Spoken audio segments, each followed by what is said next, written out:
Son las 11 de la mañana, 58 minutos. ¿Qué tal? Muy buenos días. Bienvenidos a esta edición especial de Noticias Caracol del Mediodía y de Colombia Decide. Estamos, como ustedes lo van a ver a continuación, en nuestro conteo, aquí en nuestra pantalla de Noticias Caracol, a 2 días, 20 horas y corren los minutos y los segundos para que los colombianos acudamos a las urnas el próximo domingo 21 de junio a elegir en una segunda vuelta al próximo presidente de la República. Y con este conteo, pues como les decíamos hace casi que exactamente 24 horas, estamos llegando al final de una campaña extenuante, intensa, con decenas de candidatos, con una democracia vibrante, pero también con hechos lamentables, un precandidato a la presidencia asesinado y con un común denominador, repito, una democracia vibrante, pero también una muy profunda polarización del país. Un país que hoy, después de casi un año de campaña, ha quedado prácticamente partido en dos. Se dividió en dos propuestas encarnadas, hoy en dos candidatos totalmente opuestos. Tan opuestos que pues cada uno pues tiene consideraciones muy particulares sobre el otro y sobre sus campañas.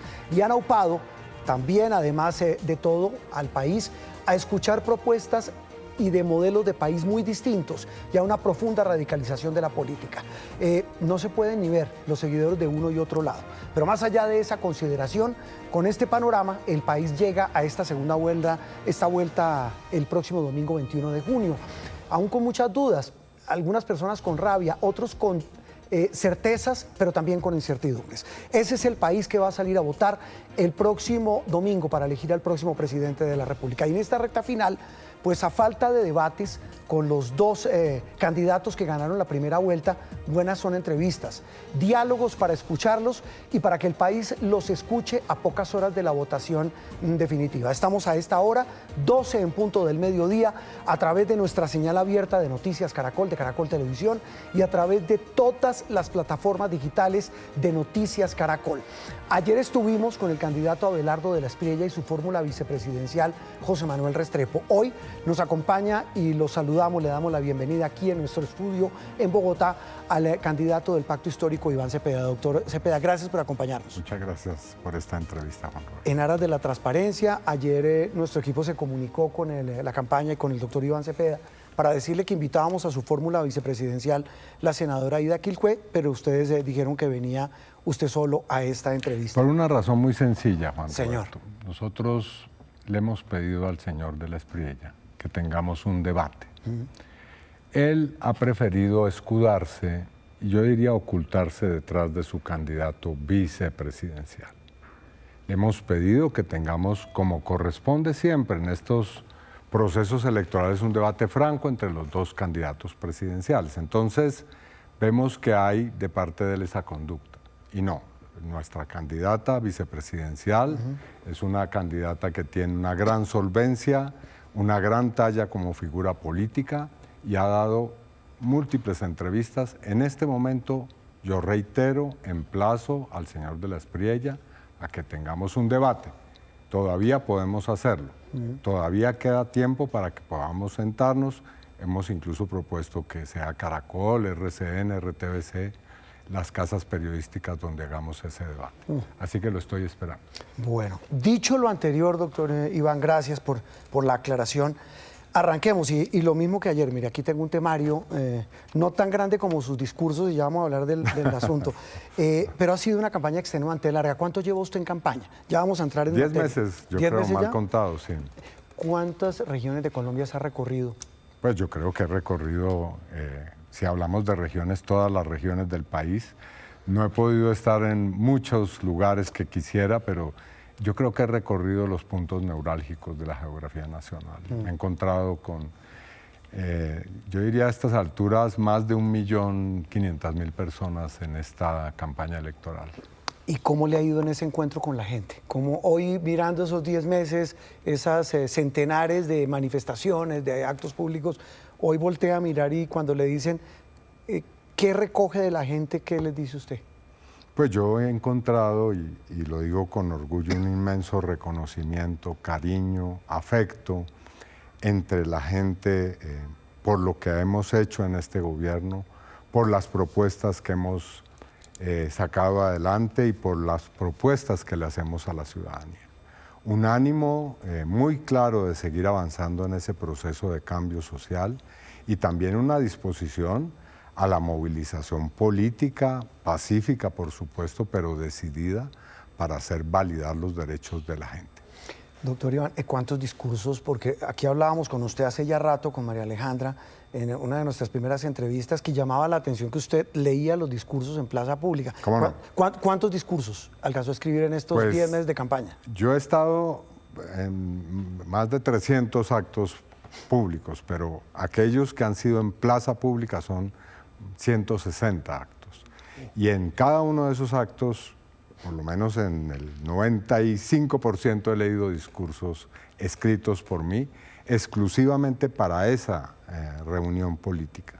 O sea que, mal contados, 150, 160. Multiplíqueme eso por páginas.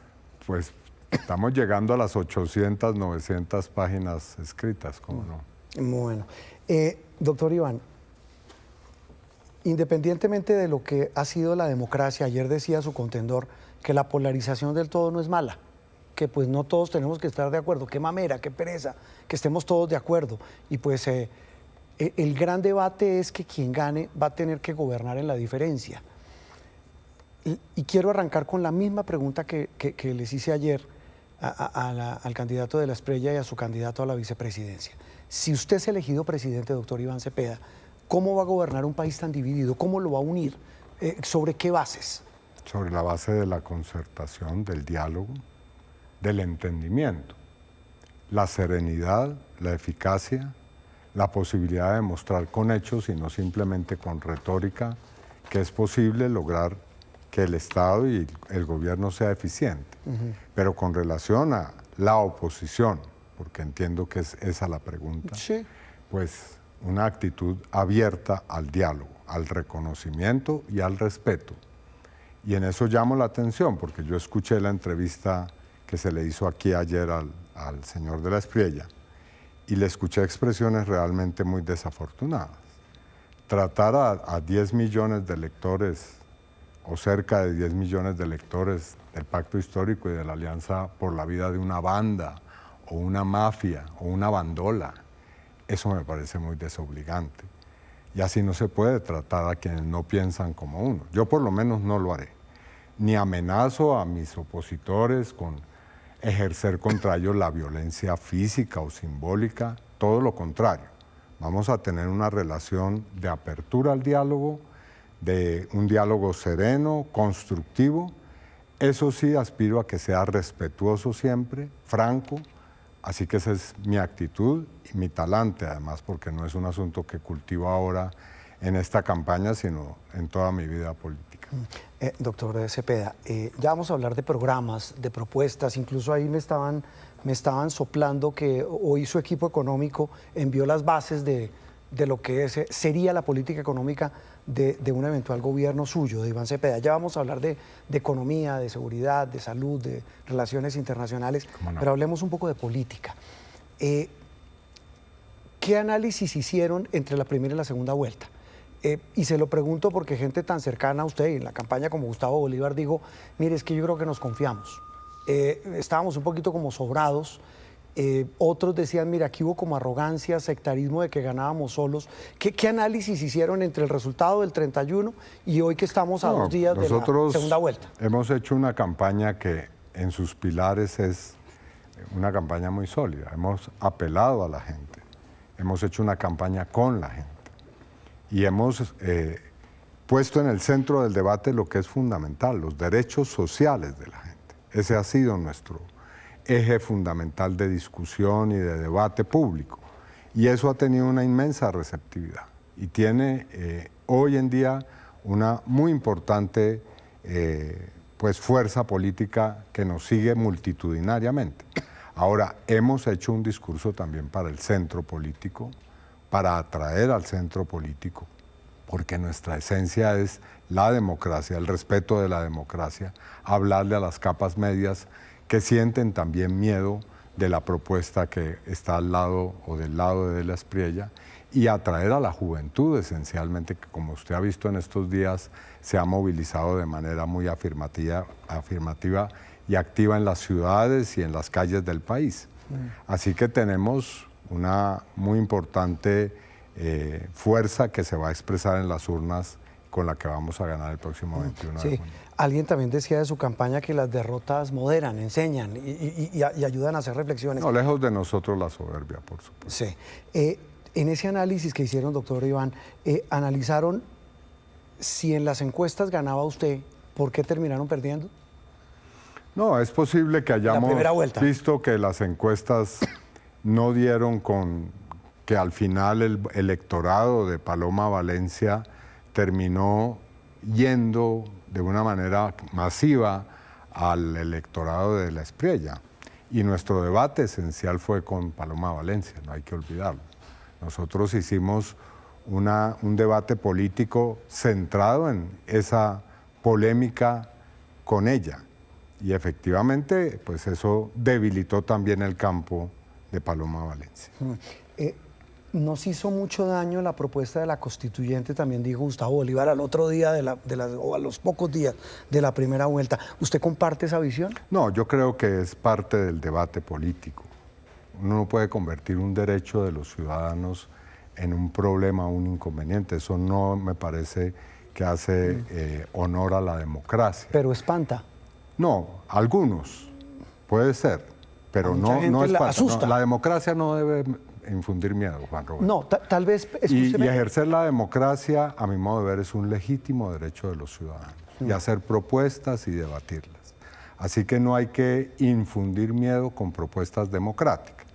No entiendo por qué propuestas que sí son francamente antidemocráticas parecieran no infundir miedo. ¿Cómo cuáles? Como por ejemplo salir de la ONU, acabar con todo el marco del derecho internacional al cual se debe Colombia, judicializar a los ciudadanos colombianos en las cortes estadounidenses, acabar con las instituciones de justicia en Colombia, como la Jurisdicción Especial para la Paz.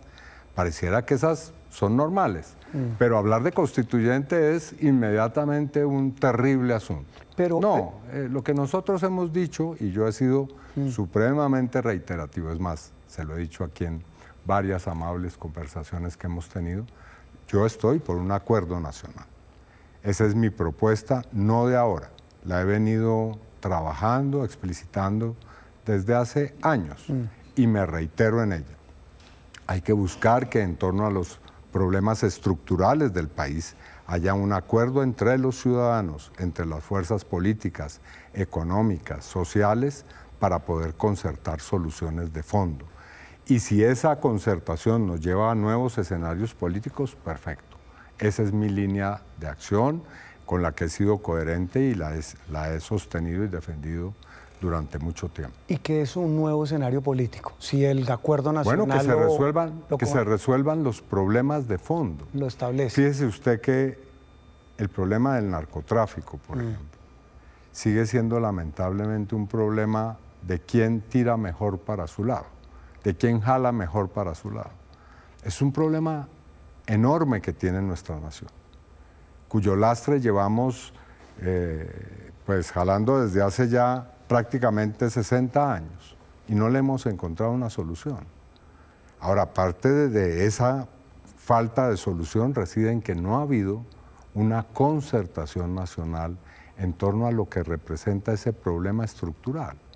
El problema de la desigualdad social, el problema de la corrupción, el problema de cómo resolvemos el déficit fiscal, el sistema de salud y su crisis profunda.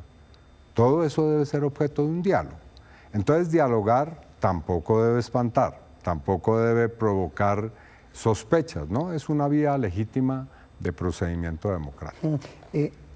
Una vía de procedimiento democrático y una propuesta que, así como usted dice, no debe espantar, pero para nadie es un secreto, pues faltaba más, que usted ha pregonado que va a ser el continuismo del proyecto que hoy está en el gobierno del presidente Gustavo Petro. Yo lo que he dicho concretamente pero déjeme, sí. le acabo la inquietud, doctor Iván, sobre este tema de la constituyente. Pero él hace 4 años en mármol dijo, yo no voy a convocar una constituyente. De acuerdo. Y terminó diciendo hasta la saciedad, hay que convocar una constituyente. Sí, pero precisamente por eso quería dividir su pregunta en dos, porque lo primero es sobre el continuismo. Yo lo que he dicho concretamente es que los aspectos más destacados, más importantes, que tienen resultados más positivos del gobierno, los vamos a continuar. Aquellos en los que no ha habido suficiente desarrollo, pues vamos a hacer lo necesario para intensificarlos, y aquellos que consideremos que han sido parte de errores, equívocos, vacíos, pues los vamos a reemplazar o vamos a desarrollar políticas nuevas. Así que la idea de continuismo no da la idea de lo que hemos planteado seriamente en esta campaña. Que sus detractores lo han usado para decir, mire, el tema de corrupción, la paz total, el tema del crecimiento de los grupos armados. Los detractores y también ciertos espacios mediáticos, hay que decirlo. Pero lo que yo diría es, más allá de los esquemas ideológicos, hay que concentrarse en los problemas reales y buscarles solución. Entonces, es a mi modo de ver ahí donde debe estar centrada la polémica y el debate que es necesario. Claro, seguramente, pero también hay que reconocer, como usted dice, que muchos de esos problemas se incubaron, se generaron y se uparon en este gobierno. Pues hay algunos, sí, pero hay también soluciones que vale la pena destacar y que hacen parte de un legado que creo tiene un amplio reconocimiento ciudadano. El otro tema, usted dice que la democracia no espanta y que los mecanismos de pues así debiera ser, democráticos, claro, no deben espantar. Y hay uno clave, y usted lo ha manifestado y lo estaba leyendo, repito, en este manifiesto que me enviaron hace un rato, donde insiste hasta la saciedad en fortalecer y respetar la institucionalidad en Colombia. Correcto. ¿A qué se compromete usted? Yo soy un demócrata. Yo llevo mal contados 15 años en el gobierno, en el Congreso de la República, y en este gobierno he hecho una política también que ha sido consecuente con la democracia y con las instituciones. Entonces, no es algo a lo que me comprometa. No, yo he sido una persona que ha probado ser un demócrata y he participado en procesos democráticos, como por ejemplo el crear un marco para un proceso de paz que ha tenido un impacto favorable en la vida del país, el proceso de paz que terminó en el acuerdo de 2016, por ejemplo, o en otras, digamos, muy importantes áreas como los derechos humanos, como legislaciones que han tenido que ver con las víctimas de la violencia en Colombia. Entonces, no es que ahora en esta campaña tenga que asumir la condición de demócrata, lo he sido consecuentemente.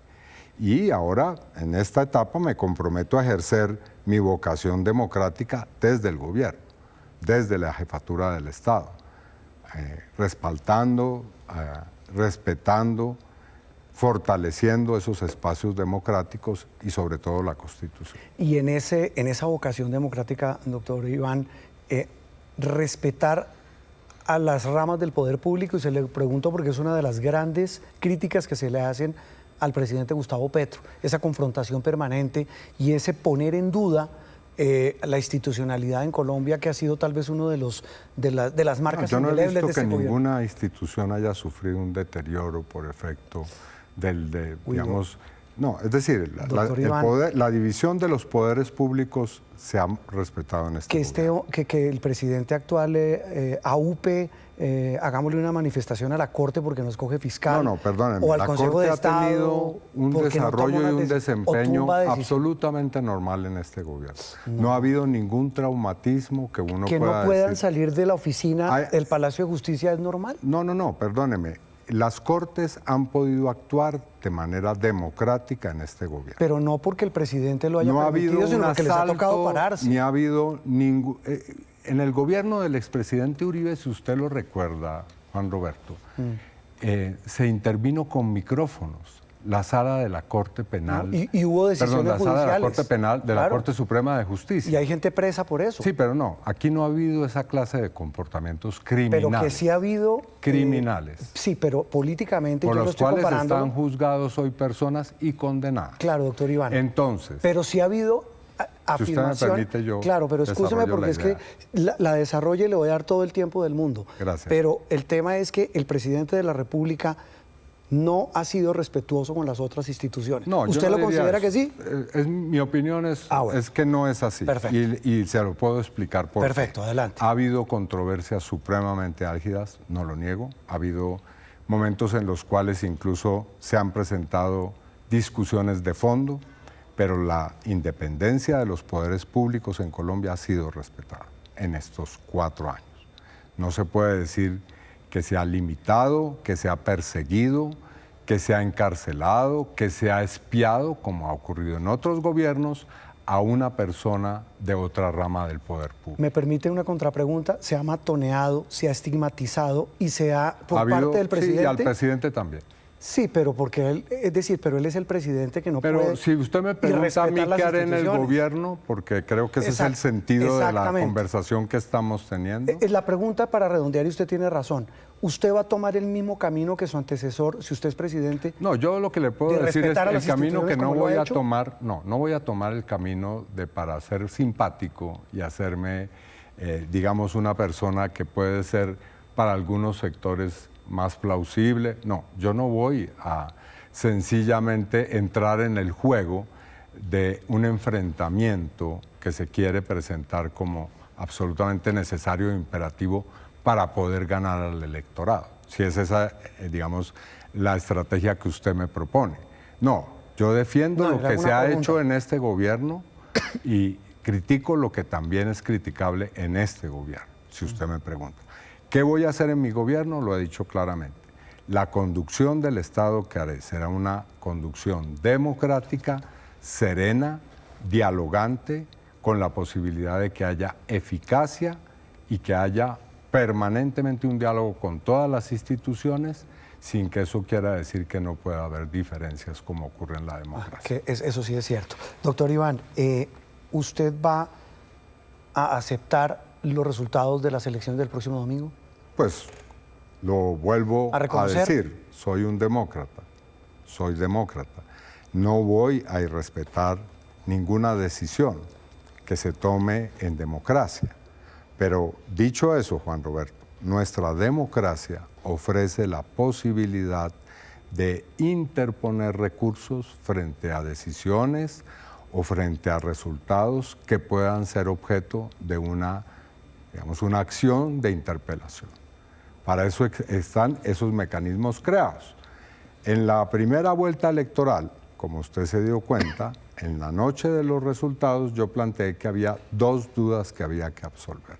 A la mañana siguiente de ese resultado, fui a una rueda de prensa con los medios de comunicación, entre los cuales estaba esta importante cadena, y dije que hasta el momento de nuestra labor de escrutinio independiente, hecha por el Pacto Histórico, no habíamos encontrado irregularidades. Una vez finalizados los escrutinios, reconocí los resultados. Ese es nuestro comportamiento, un comportamiento democrático. Doctor Iván, ¿qué concepto tiene usted del sistema electoral colombiano?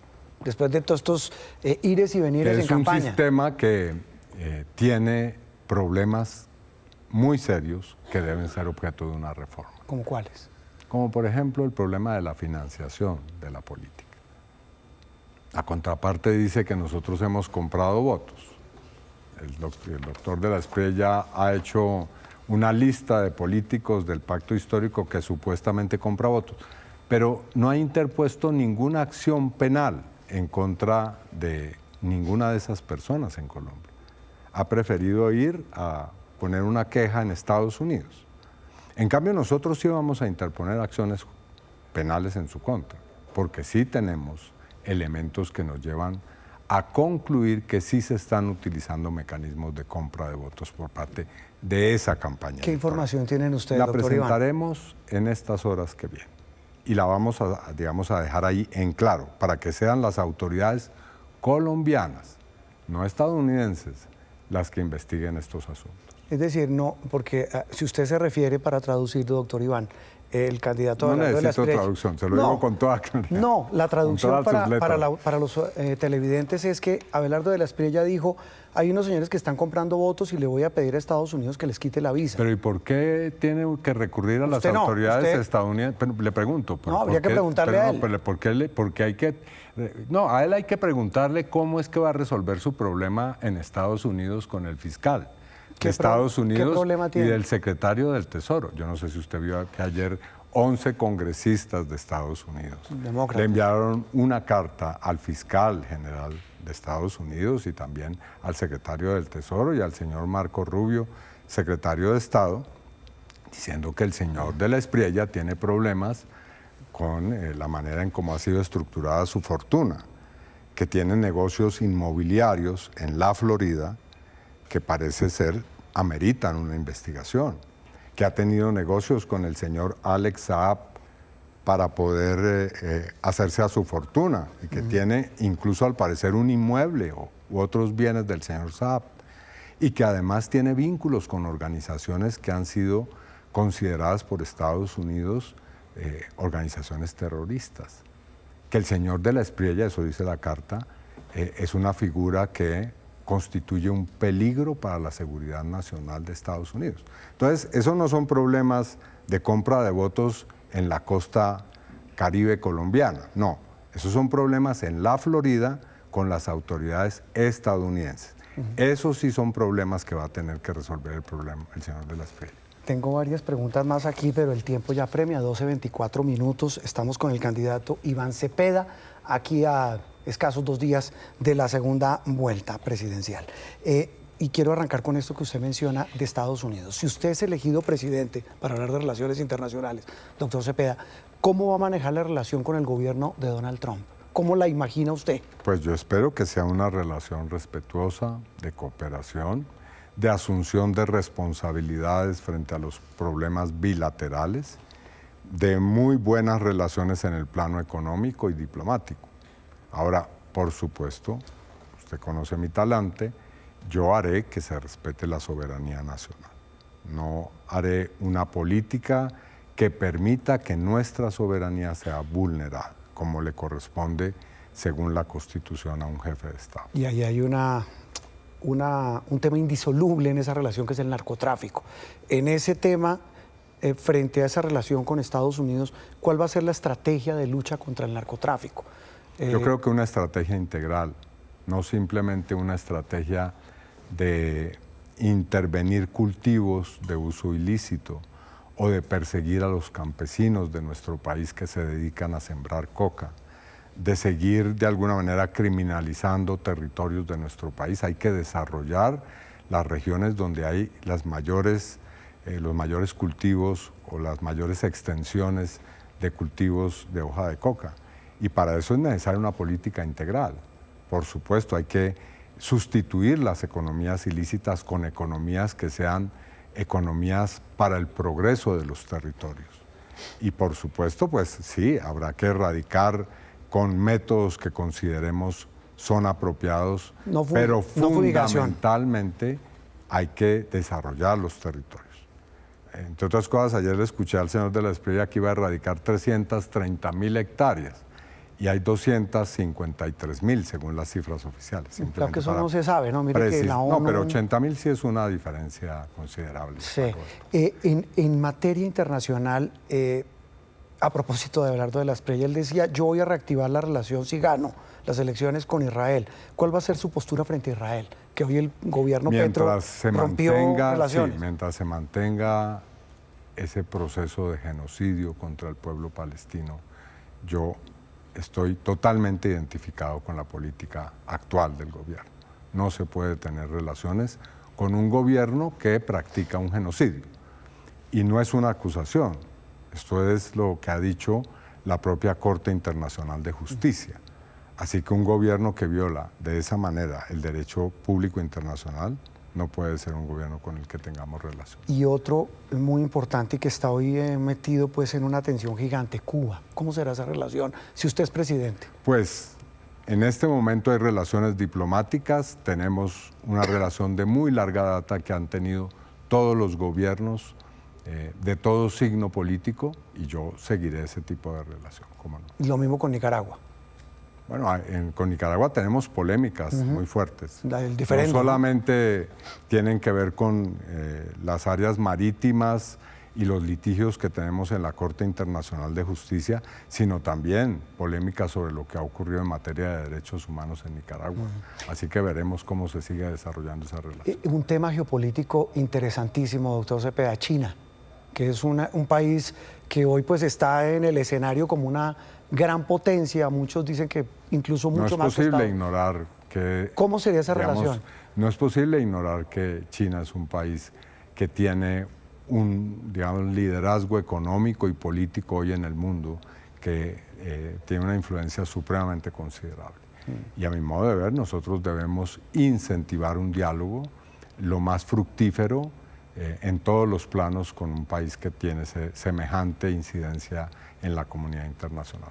¿Ya tiene pensado un nombre de eventual canciller, ministra o ministro de Relaciones Exteriores? Hemos estado pensando en varias personas, pero obviamente cada cosa en su momento. ¿Y embajador o embajadora en Washington? Ya acá también. Pero también, ya lo tiene... Aunque debo decir que el embajador Daniel García Peña ha hecho una labor supremamente loable. Eso es interesante. De golpe, si usted es elegido presidente... No, solamente he dicho que puede ha dejar jugado un papel a Daniel supremamente García. destacado, sí. Bueno, economía. Hablemos de economía, doctor Iván Cepeda, 12:29 minutos. ¿Cómo va a financiar los programas sociales sin aumentar el déficit fiscal? Digamos, dos temas Eso es fundamental. prioritarios, pero también que Hay tienen una 10 encrucijada políticas enorme. que nosotros queremos incentivar de una manera muy seria y que tienen que ver con mantener rentas que no son subsidios para las poblaciones más pobres. Este gobierno ha sacado 4 millones de personas de la pobreza y por esa razón vamos a continuar en ese tipo de políticas. Pero por supuesto tenemos que ocuparnos de que el desarrollo de esas políticas sea sostenible y eso lo vamos a hacer. Están calculadas las cifras, los recursos, las fuentes de esos recursos para que podamos seguir avanzando de una manera significativa en la política social. Y eso incluye la renta ciudadana, la renta joven, la posibilidad del bono pensional, la posibilidad de que el Estado compre alimentos a los campesinos, por ejemplo, la posibilidad de que tengamos desarrollo en 107 proyectos de universidades en los territorios, la posibilidad de que sigamos adelante con una política de vivienda que incluya 1 millón de viviendas sin cuota inicial o con una cuota inicial muy baja para las familias que viven en situación de pobreza. ¿Qué hacemos con el hueco fiscal? ¿Cómo piensan enfrentar el déficit, el descuadre de la caja de las finanzas públicas? Yo creo que esencialmente con un pacto fiscal. Y eso incluye un diálogo constructivo y armónico con la Junta Directiva del Banco de la República, pero también con los sectores empresariales. Hay la necesidad de buscar mecanismos en los cuales haya un compromiso con la tributación. No se puede seguir evadiendo pues los deberes fiscales. Todos tenemos que pagar impuestos, no solamente los ciudadanos de a pie. O sea, otra tributaria, digamos, una No, la reorganización evasión es tributaria. una cosa y otra cosa es una reforma tributaria. ¿Y en esa han pensado? Si hay un pacto fiscal, veremos en qué condiciones, y eso creo que es lo que hay que impulsar en este Cuando momento. se habla de un pacto, ¿es que hay gente hoy de los sectores formales de la economía que deberían pagar más impuestos? Bueno, puede ser que sea esa una conclusión, pero también podemos buscar beneficios fiscales si es que hay una atención de políticas sociales, por ejemplo. Nosotros creemos que hay la necesidad de generar una política en la cual el empresariado se comprometa con el desarrollo social, por ejemplo, de determinados territorios del país, y a cambio de ello puede haber cierto tipo de beneficios fiscales. Usted en una entrevista con los colegas de Caracol Radio dijo una frase, dijo, mire, el sector privado debe desprevenirse de un gobierno de Iván Cepeda. ¿Eso qué significa? ¿En qué No, se yo lo traduce? que he dicho es un diálogo tranquilo, sereno. Espero que lo tengamos. El Consejo Gremial Nacional invitó a dialogar a los demás candidatos. Lamentablemente no se pudo producir un encuentro al cual yo estaba plenamente dispuesto para tener ese diálogo. Yo espero que lo tengamos ahora en mi condición de elegido el 21 de junio. Y uno de los temores de quienes en el sector privado dicen, el asunto es que un eventual gobierno de Iván Cepeda profundizaría la estatización de Colombia. No, ¿Eso es no así? está en ninguna parte de mis Ni en el programa que me mandaron hoy.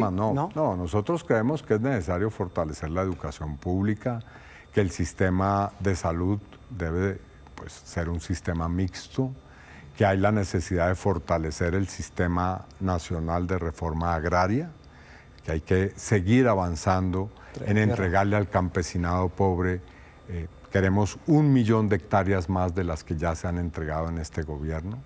Creemos que es necesario impulsar una política social fuerte, pero en ninguna parte hemos hablado de estatizar o nacionalizar sectores de la economía. Eso es una invención.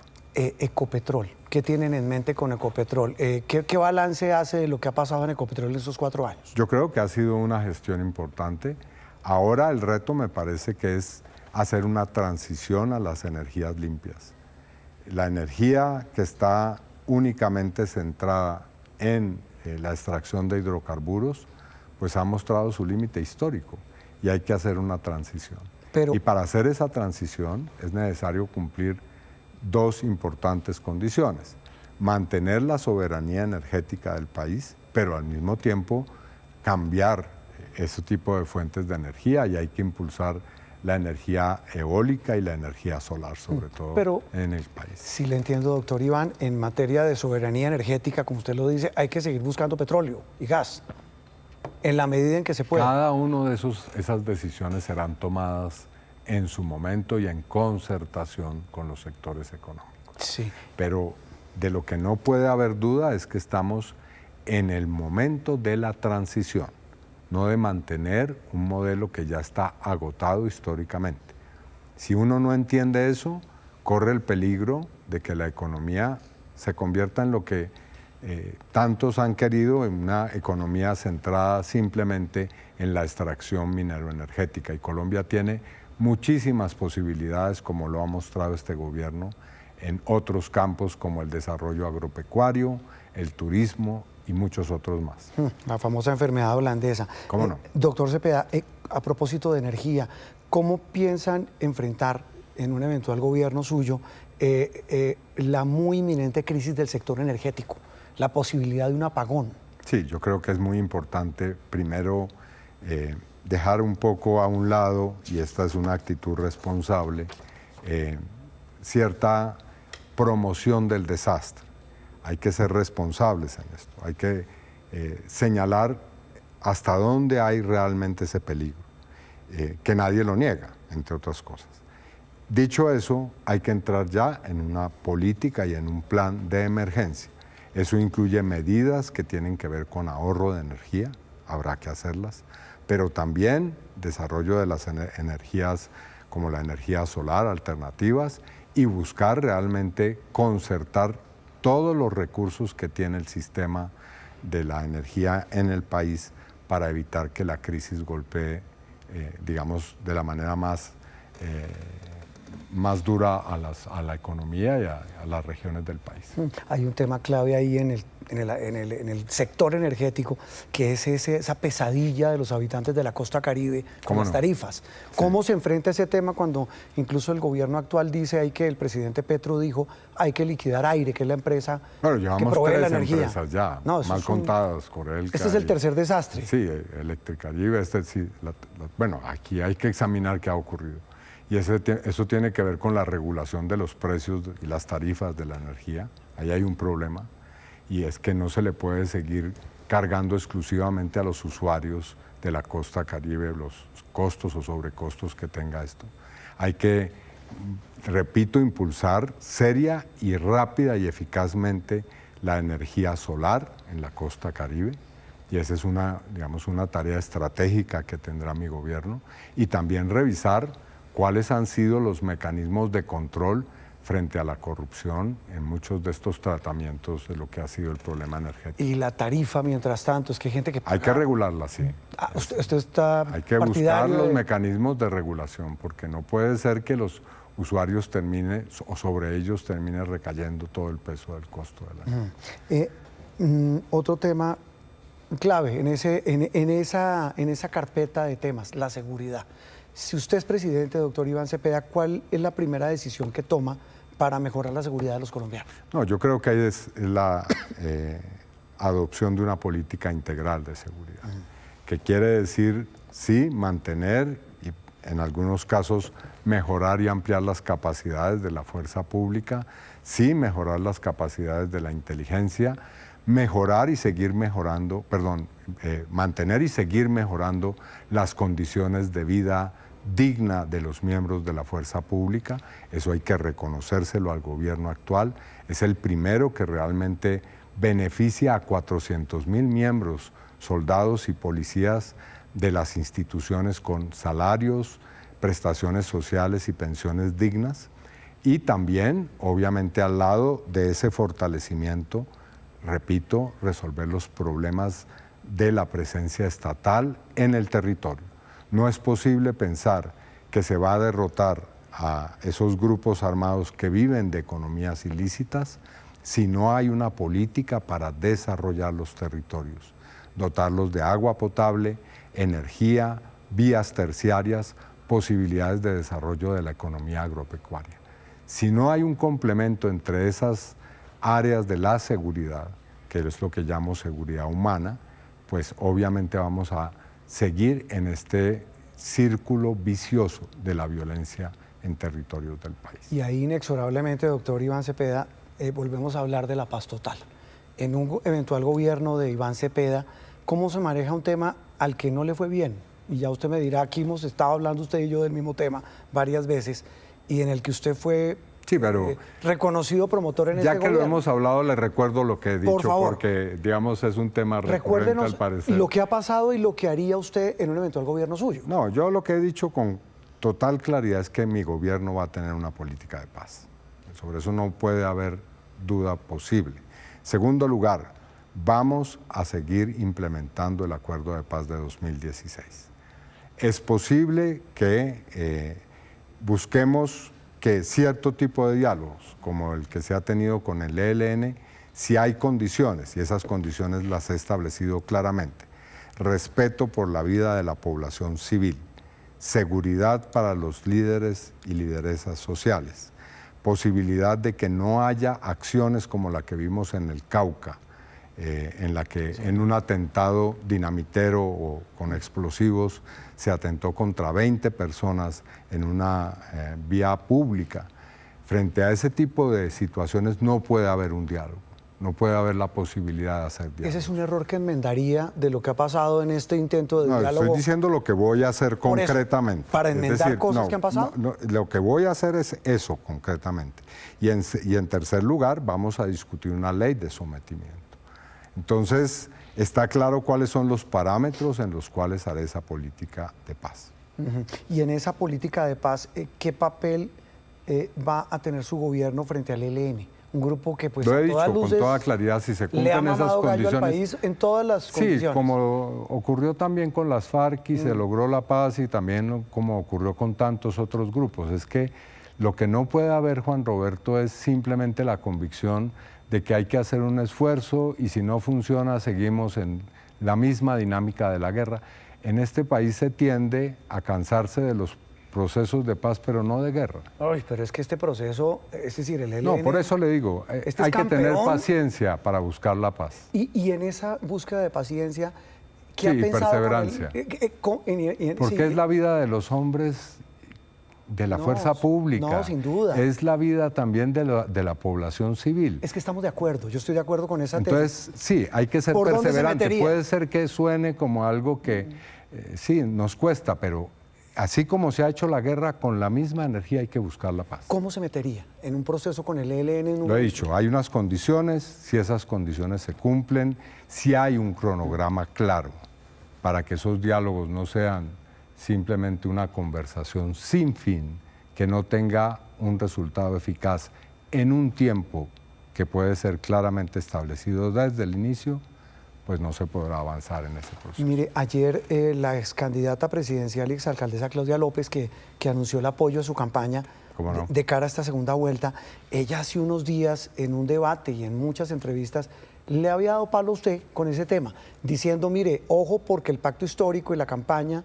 de Iván Cepeda está repitiendo la parapolítica de hace unos años, porque hay grupos armados en ciertas regiones que están llevando a la gente Juan Roberto, Pero déjeme terminar la pregunta.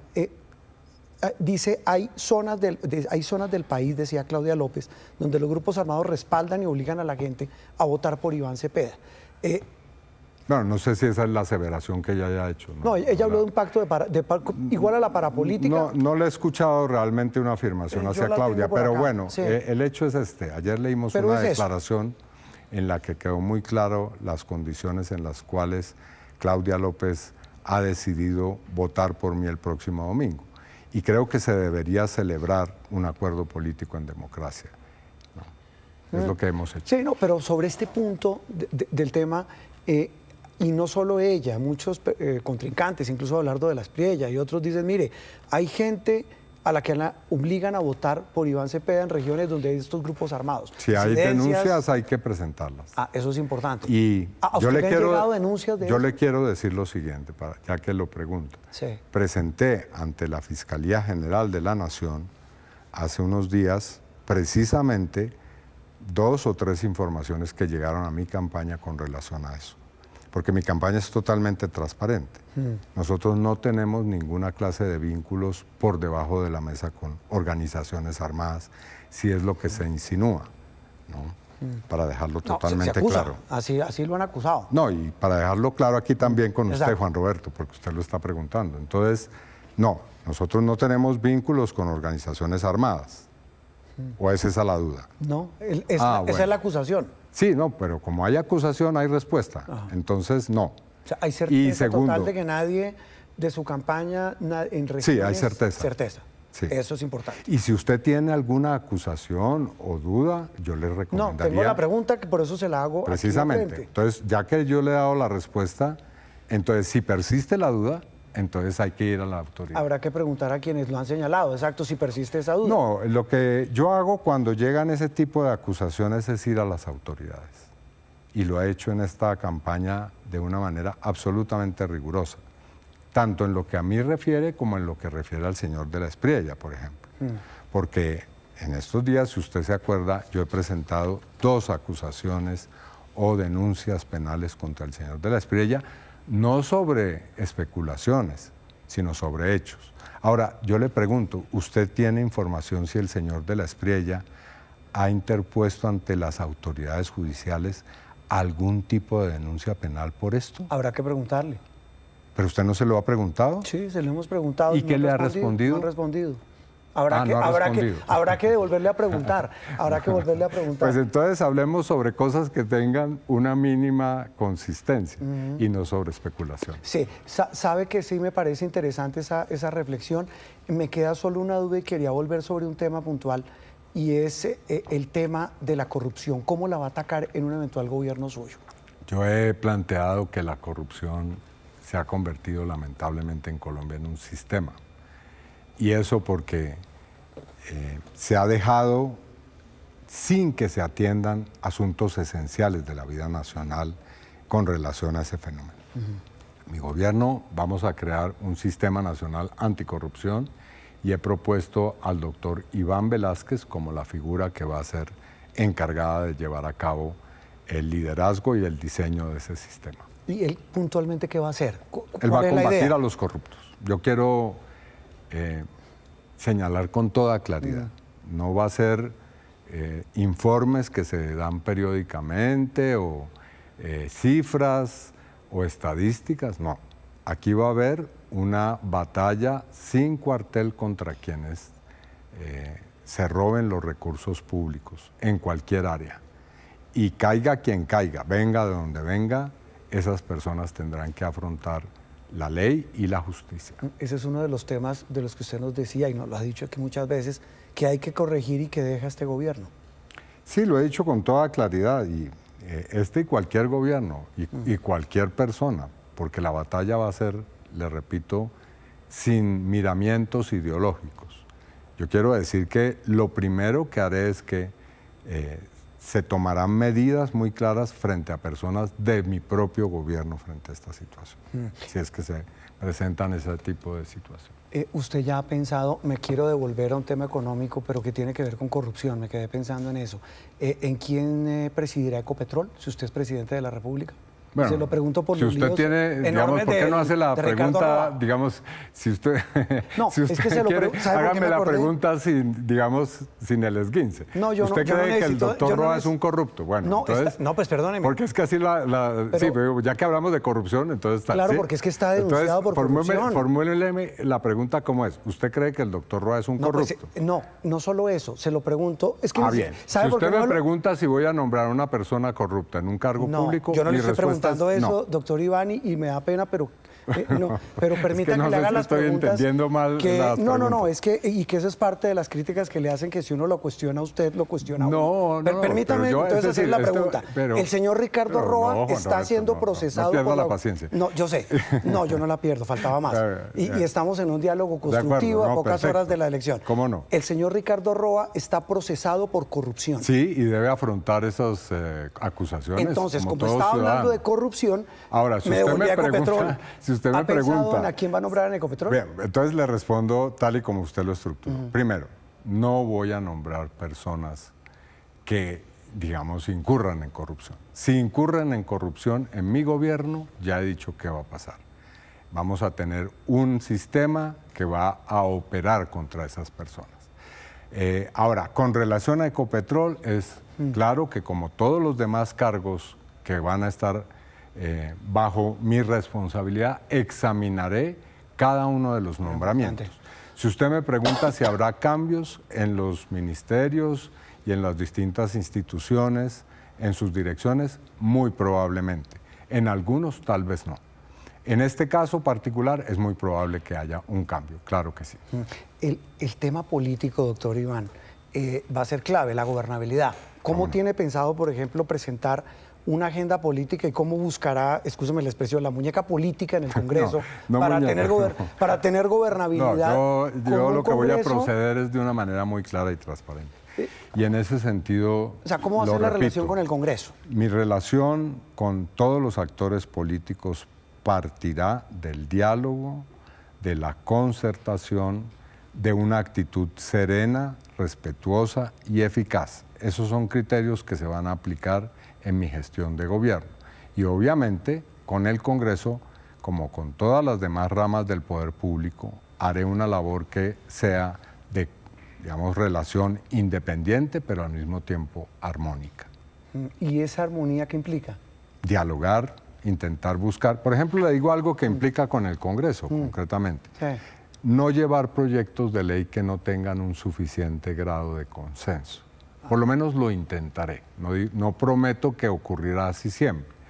Pero yo creo que el camino con el Congreso es primero intentar, cuando son temas supremamente álgidos, lo digo por mi experiencia como congresista, concertar las leyes, concertar las reformas constitucionales y luego, entonces sí, llevarlas a la discusión. ¿Ya tiene un plan de agenda legislativa? Sí, ya hay varios proyectos que están no solamente enlistados, sino sobre los cuales ya se está trabajando. Deme dos o tres. El del Sistema Nacional Anticorrupción, por Ese ejemplo. Vamos a crear una ley nacional contra la corrupción. ¿Qué implica qué, doctor Iván? Que implica varias cosas, implica 5 pilares. Uno preventivo, que tiene que ver con generar una serie de mecanismos, tanto desde el punto de vista de la información, de cómo se hace la contratación pública, de cómo se identifica quiénes contratan con el Estado, por ejemplo.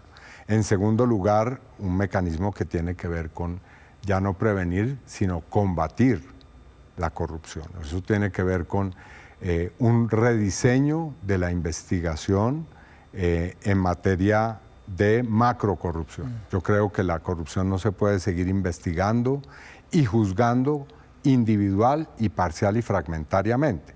Hay que entrar a diseñar formas de investigación de sistema. En tercer lugar, vamos a vincular activamente a la ciudadanía para que pueda hacer un control de los recursos públicos. En cuarto lugar, vamos a diseñar mecanismos específicos de austeridad para el gasto público, para el desempeño del gobierno, para que los recursos que ahorremos puedan ir al gasto social. Y eso es parte también, creo yo, de una lucha contra la corrupción. Y por último, una cultura que quiere decir una pedagogía social. para que la ciudadanía nos acompañe y sea protagonista en esa lucha que es de todas y todos. 12:52 minutos, estamos en directo aquí en el estudio de Noticias Caracol con el candidato presidencial Iván Cepeda. Estamos ya entrando al cierre, doctor Iván, de esta conversación, de muchas que hemos tenido. Creo que hemos tenido como unas 8, por lo menos acá. Tal vez. Y ha sido todas muy fructíferas y de verdad, lo tengo que decir, muy respetuoso. Muchas Usted gracias, ha sido muy respetuoso Juan Roberto, muy amable. con nosotros aquí en Noticias Caracol. La misma pregunta que le formulábamos ayer al candidato de la Espriella. ¿Qué les dice usted a los que no votaron por usted en primera vuelta para que lo hagan por usted en segunda vuelta?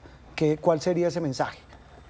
Nosotros tenemos un camino recorrido que ha sido un camino de logros en materia social, en desarrollo económico, en búsqueda de un país que logre ser una potencia mundial de la vida, como lo hemos dicho.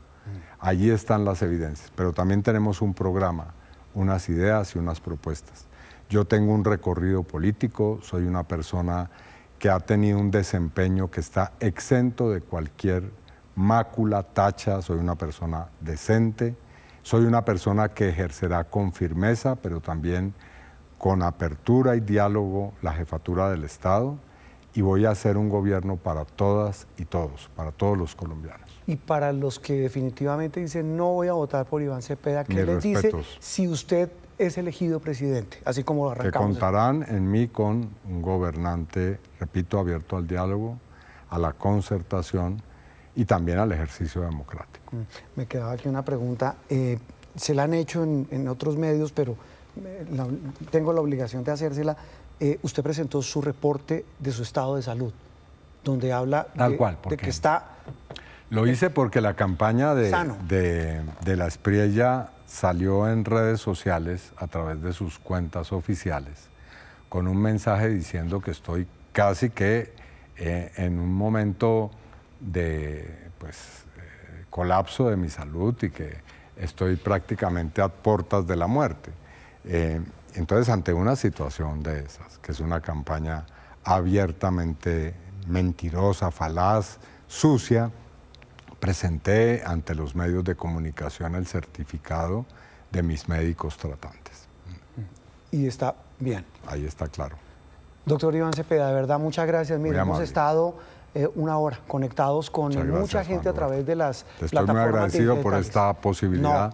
A pocas horas de invitar a las y los colombianos a ejercer en democracia su derecho y hacerlo de manera pacífica, a celebrar un día democrático el 29 de junio. Sabe que esa reflexión suya al final es muy importante, es que sea cual sea el resultado, recibirlo con toda la tranquilidad del caso. La serenidad es lo que yo siempre persigo. No sé si siempre lo logro, pero la tranquilidad es muy importante porque nos permite ejercer bien la democracia. Sí, sin duda. Doctor Iván, muchas gracias. Bueno, muy querido. Amable. Muchas gracias. Muchas gracias por venir. 12:56 minutos del mediodía. Estamos en esta edición Mediodía de Noticias Caracol. Una pausa y en instantes seguimos con más información aquí en Noticias Caracol.